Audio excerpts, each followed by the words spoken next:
Okay, let's talk about something that can happen to anyone, getting pulled over. Seeing those flashing lights in your rearview mirror can definitely get your heart racing. But here's the thing, knowing exactly what to do is absolutely key to making sure everyone stays safe. You, your passengers, and the officer. So today we're going to walk through the whole process, step by step. But first, I want you to think about this in a new way. Imagine you're in a video game. A traffic stop is basically like hitting pause. It's a system pause. Everything on the road stops for a minute so the administrator, that's the officer, can do a quick check-in. The whole point is to resolve whatever's going on so you can safely press play and get back on your way. All right, let's dive in.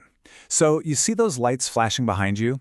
What you do in these first few seconds is huge. It really sets the tone for the entire stop.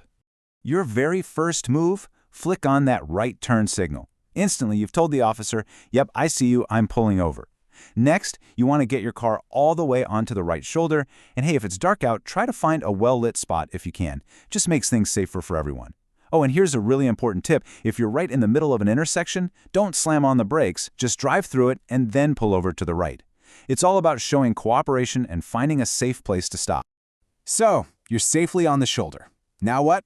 Well, what's really fascinating is how a couple of simple, calm actions inside your car can totally change the vibe and lower the tension before the officer even walks up to your window. Once you're parked, go ahead and turn off the engine and kill the radio. Then, roll down your driver's side window. Now this is crucial. You and everyone else in the car need to stay put, unless the officer specifically tells you to get out. And finally, put your hands somewhere they can be easily seen. The steering wheel is the perfect spot.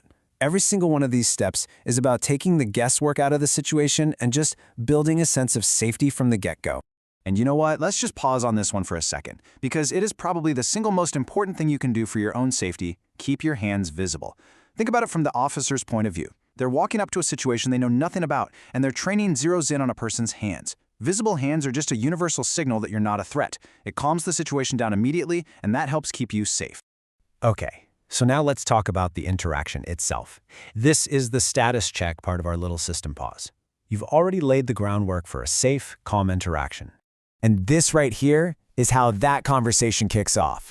The officer is actually required to tell you why they pulled you over. This isn't just a courtesy. It gives you immediate context for the stop, and honestly, it keeps the whole thing professional right from the start.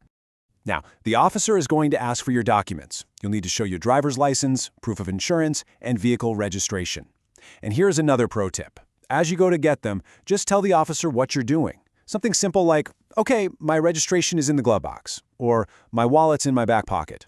Then, just use slow, deliberate movements, no sudden moves. It prevents any misunderstandings. Okay, what about a weird situation, like a traffic light is red, but an officer is waving you to go through the intersection? What do? The rule is super simple. The officer's instruction always wins. Think of them as a manual override for the traffic signal. You followed their lead.